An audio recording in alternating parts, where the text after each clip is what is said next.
Sejarah berdirinya dinasti Utsmani di Turki. Bangsa Turki adalah bangsa pemberani dan mempunyai rasa disiplin yang tebal. Mereka terdiri dari beberapa macam suku bangsa. Ada yang disebut bangsa Turki Saljuk, ada yang disebut Turki Utsmani.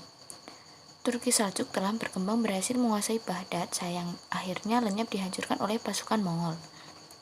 Kemudian timbullah Turki Utsmani yang berhasil berkembang luas dan yang sekarang kita sebut bangsa Turki. Jalan perkembangan bangsa Turki Utsmani dapat kita ikuti sebagai berikut. 1. Kabilah Oghuz. Kabilah itulah yang menurunkan bangsa Turki Utsmani.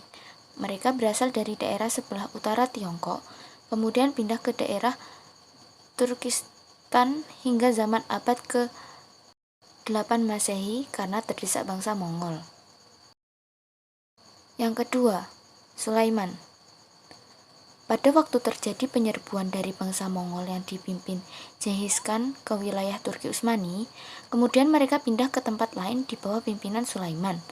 Tetapi malang nasib pemimpin itu sewaktu menyeberangi sungai Efrat, tenggelamlah dia sampai mati.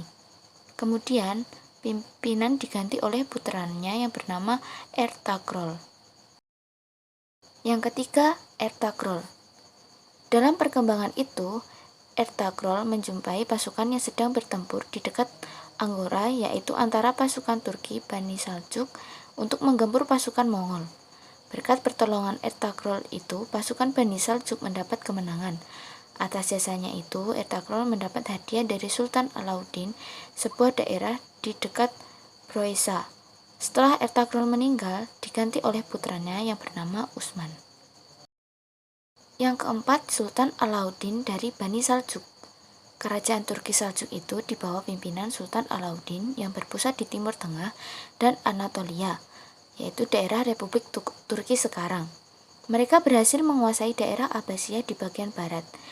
Dia sering juga mengadakan penyerbuan ke daerah Bizantium yang mendapat bantuan dari Utsman dan ternyata menang. Oleh sebab itu, Utsman mendapat anugerah pangkat Amir dari Alauddin. Yang kelima, penyerbuan pasukan Mongol.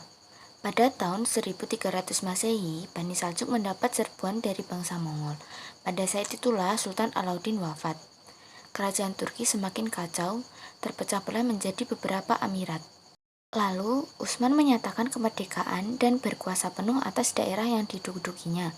Sejak saat itulah kerajaan Utsmani dinyatakan berdiri. Utsman mengumumkan dirinya sebagai Padishah Al-Utsman atau Raja Besar Keluarga Utsman tahun 699 Hijriah atau 1300 Masehi.